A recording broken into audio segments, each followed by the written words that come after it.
নমস্কার বন্ধুরা, আজও একটা রেসিপি নিয়ে হাজির হয়েছি। তবে আজ তোমাদের একটু অন্যরকম একটা রেসিপি শেয়ার করব। আজ তোমাদের শেয়ার করব লঙ্কার বড়া। ভীষণই টেস্টি হয় আর এতটা লোভনীয়, একবার তৈরি করলে বারবারই ইচ্ছা করবে। তার জন্য এইরকম বড় সাইজের লঙ্কা নিয়ে নিয়েছি কয়েক পিস।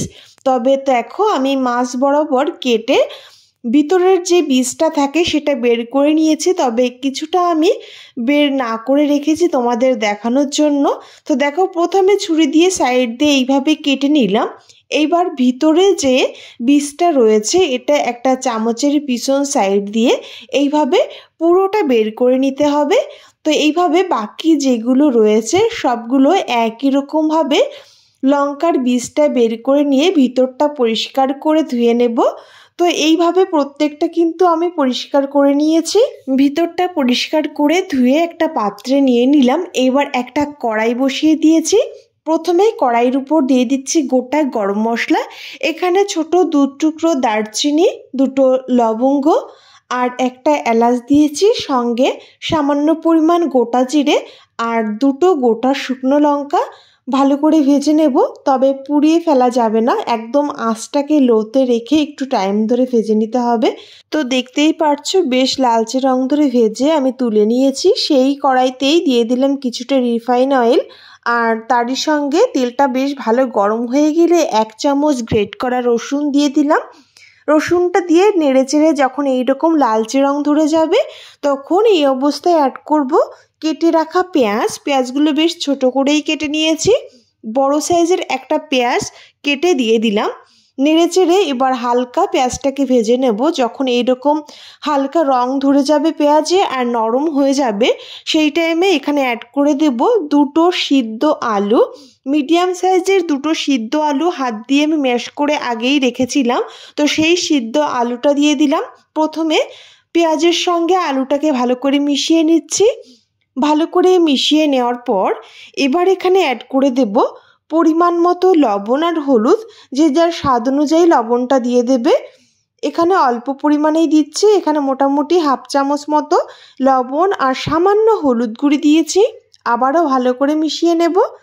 ভালো করে একটু টাইম ধরে মিশিয়ে নিতে হবে আর আলুটাকে একটু কষিয়ে নিতে হবে।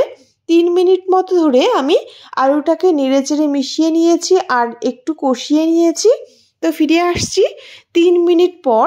তো দেখো, এই অবস্থায় কিন্তু আলুটা বেশ একটু ভাজা ভাজা হয়ে আসছে। এখন এই অবস্থায় অ্যাড করে দিচ্ছি ভাজা মশলা। আগে যে ভাজা মশলাটা আমি তুলে রেখেছিলাম সেটা বেশ মিহি করে বেটে নিয়েছি, সেই মশলাটা অ্যাড করে দিলাম। আবারও মশলাটা দিয়ে ভালো করে মিশিয়ে নেব আর কিছু সময় জাল করে নেব।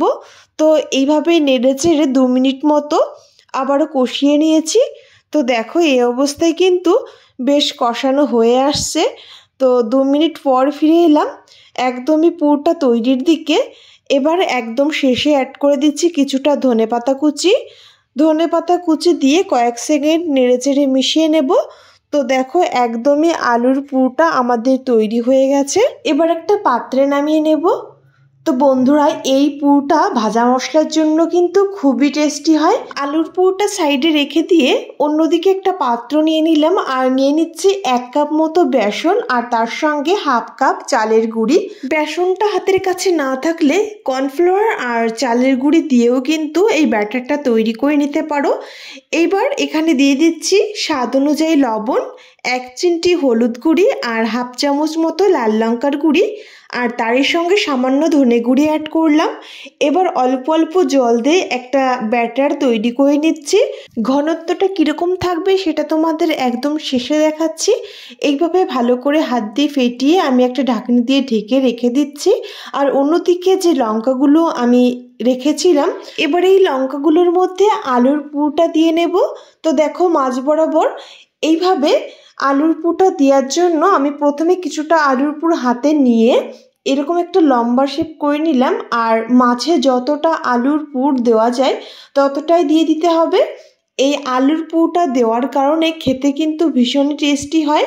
তো দেখো, এইভাবে আমি যতটা দেওয়া সম্ভব আলুর পুর দিয়ে নিলাম। তো বন্ধুরা লঙ্কার চপ কিন্তু অনেক রকমভাবে তৈরি করা যায়, তবে এইভাবে একবার তৈরি করে দেখতে পারো, খেতে অসাধারণ হয়েছিল। তো এইভাবে আমি বেশ যতটা দেওয়া সম্ভব আলুর পুর দিয়ে দিলাম। এবার আরও একটা লঙ্কা নিয়ে নিচ্ছি, ঠিক একইভাবে আমি আলুর পুরটা দিয়ে দেব। বেশ খানিকটা আলুর পুরই কিন্তু এই লঙ্কার মধ্যে যায়। তো এইভাবে প্রত্যেকটায় আমি আলুর পুর দিয়ে দিয়েছি আর সবগুলো লঙ্কা এইভাবে আমি তৈরি করে নিয়েছি। তো একই রকমভাবে প্রত্যেকটা লঙ্কা আমি আলুর পুর দিয়ে রেডি করে নিলাম। এইবার এই লঙ্কাগুলোকে আমি এই ব্যাটারে কোট করে নেব, তবে তার আগে তোমরা দেখে নাও ঘনত্বটা কীরকম থাকবে। ঠিক এইরকম ঘনত্বের ব্যাটার আমি তৈরি করেছি। এবার একটা লঙ্কা নেব আর এই ব্যাটারে কোট করে আমি তেলে ভেজে নেব। তো দেখো সুন্দরভাবে কোট করে নিলাম। আর অন্যদিকে কিন্তু কড়াইতে কিছুটা রিফাইন অয়েল আমি বসিয়ে দিয়েছি আর তেলটাকে বেশ ভালো করে গরম করে নিয়েছি। আঁচটাকে মিডিয়ামে রেখে একটা লঙ্কা দিয়ে দিলাম আর এক সাইড ভাজা হয়ে গেলে উল্টে দিলাম। এইভাবে প্রথমে একটা লঙ্কা আমি বেশ লালচে রং ধরে ভেজে তুলে নিচ্ছি। তো দেখো কতটা মুড়মুড়ে হয়েছিল, অসাধারণ লেগেছে বন্ধুরা খেতে। তো এই একইভাবে আমি প্রত্যেকটা লঙ্কা ভেজে নেব। সে একই রকমভাবে দেখো আরও দুটো লঙ্কা ব্যাটারে কোট করে দিয়ে দিলাম। তো দুটো লঙ্কা এক সাইড যখন ভাজা হয়ে গেল আবার উল্টে দিলাম। ঠিক একই রকমভাবে আঁচটাকে মিডিয়ামে রেখেই কিন্তু লঙ্কাটা ভেজে নিতে হবে। তো এইভাবে যেগুলো ভাজা হচ্ছে আমি তুলে নিচ্ছি আর উল্টে পাল্টে বেশ লালচে রং ধরে ভেজে নিচ্ছি। তো দেখো আরও দুটো লঙ্কা ভাজা হয়ে গেল। এবার এই দুটো আমি তুলে নিচ্ছি, সঙ্গে বাকি যে লঙ্কাগুলো রয়েছে সেগুলোও আবার দিয়ে দেব। তো এইভাবে এক এক করে সব লঙ্কাগুলো আমি ভেজে নেব। তো দেখো বন্ধুরা বেশ লালচে রং ধরে কিন্তু ভাজা হয়ে গেছে। এবার তুলে নেব। অসাধারণ লেগেছিল, যেমন মুড়মুড়ে তেমনি টেস্টি। বাচ্চা থেকে বড় সবারই ভীষণ ভালো লাগবে, এতটা টেস্টি হয় একবার তৈরি না করলে তোমরা বুঝতে পারবে না। তো বন্ধুরা এক এক করে সব লঙ্কাগুলো ভেজে নিয়েছি। একবার অন্তত বাড়িতে ট্রাই করে দেখো আর আমাকে কমেন্ট করে জানিও তোমাদের কেমন লাগলো। তো বন্ধুরা আজ এই সুস্বাদু রেসিপিটি শেয়ার করলাম, ভালো লাগলে কমেন্ট করে জানিও আর বাড়িতে একবার অন্তত ট্রাই করে দেখো আর আমাকে বলো তোমাদের কেমন লাগলো। আর যদি রেসিপিটি ভালো লাগে প্লিজ বন্ধুরা চ্যানেলটি সাবস্ক্রাইব করে পাশে থেকো।